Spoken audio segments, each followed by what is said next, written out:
Hi, I'm Yuska, and today we're going in detail for the FLYSURFER long mixer test.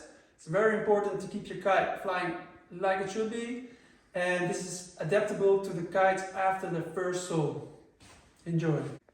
Maybe you've been wondering what this trim checker is. It's a very handy tool.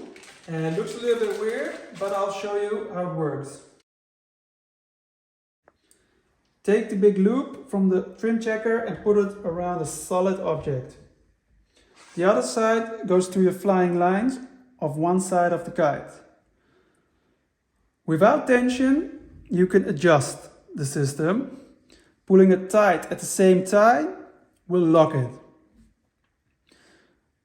This is necessary for a proper calibration.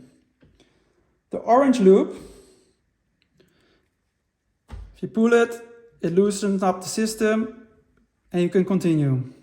Now it's time to fix it to the kite. Point the tip of the kite towards the trim checker, then the bridle will unfold nicely. And now we're going to connect the front and back line to the trim checker with a little loop. Oh, missed it. All right. Find the marked bridle lines.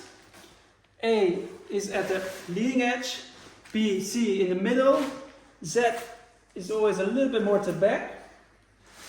Now collaborate A and Z equally and give it a good pull so they get locked in the trim checker.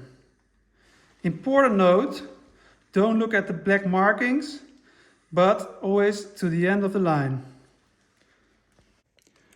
Keep one of the two lines in your hand, because A and Z are calibrated equally for this measurement. B and C are the only lines who can or need to be adjusted. We start with C because it has the influence on the B. Under a tension of 5 kilograms, they should be the same length. If they're not equal, it looks like this. And then we have to go to the pulleys. Follow the line all the way to the loop near the pulley. We're here at the adjustment loop. To make the loop bigger, the lines get shorter. How do we make the loop smaller? The lines get longer.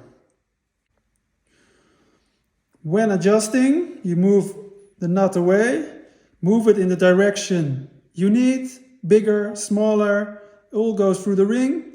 Important note, tighten afterwards and lock it.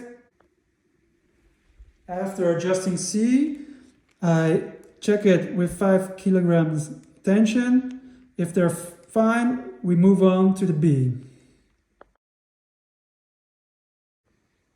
After checking C and B, you always have to check A and Z if the trim checker is still on point. And if you've done that properly, you're ready to go for the next line.